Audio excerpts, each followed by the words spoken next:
सूरजपुर कोतवाली थाना क्षेत्र में चाकू की नोक पर 15 लाख रुपए के जेवरात और 25,000 रुपए नकदी की लूट के मामले में पुलिस ने 8 घंटे की मशक्कत के बाद खुलासा कर दिया है, जहां प्रार्थी और उसके बेटे के द्वारा झूठा लूट का साजिश रचा गया था। दरअसल आज सुबह लंकापारा निवासी नरेश अग्रवाल ने अपने बेटे के साथ आकर पुलिस को सूचना दिया कि रात 2 बजे घर में जबरन घुसकर 2 युवक चाकू की नोक से जेवरात और नकदी की लूट किए हैं। ऐसे में पुलिस, डॉग स्क्वाड और फोरेंसिक एक्सपर्ट की टीम सुबह से जांच में जुटी हुई थी, जहां एडिशनल एसपी सूरजपुर ने खुलासा करते हुए बताया कि प्रार्थी जेवरात को गिरवी रख रुपए कर्ज में लिया था, जहां कर्ज से बचने के लिए प्रार्थी और उसके बेटे ने झूठा लूट का साजिश रचा था। फिलहाल पुलिस आरोपी के खिलाफ धारा 182 के तहत कार्यवाही कर न्यायिक प्रस्तुत करने की बात कह रही है।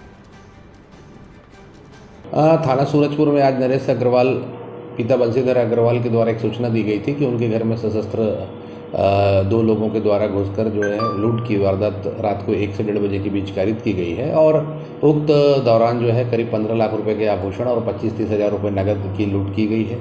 इस सूचना पर चूँकि उनके द्वारा विलम्ब से सूचना दी गई थी और उनके द्वारा विलम्ब का कारण स्पष्ट नहीं किया जा रहा था थाने के साथ सभी मकान होते हुए, तो उसको तस्दीक किया गया। तस्दीक हेतु मौके पर जाने पश्चात तत्काल मौके पर वरिष्ठ पुलिस अधीक्षक महोदय और जिले के अतिरिक्त पुलिस अधीक्षक महोदय के साथ वरिष्ठ अधिकारीगण मौके पे आए और उनके मार्गदर्शन और निर्देशन में तत्काल डॉग स्क्वाड, एफएसएल टीम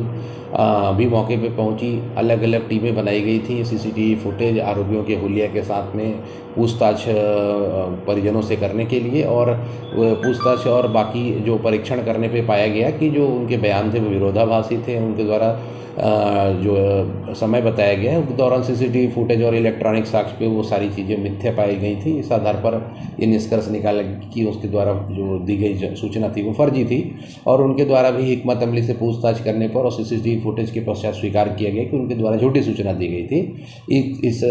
झूठी सूचना देने के कारण जो है उनके विरुद्ध में धारा 182 के तहत जो है कार्रवाई की जा रही है और माननीय न्यायालय में हम मामला प्रस्तुत करेंगे। तदनुसार जैसे प्राप्त होगा निर्देश आगे वैधानिक कार्रवाई की जाएगी।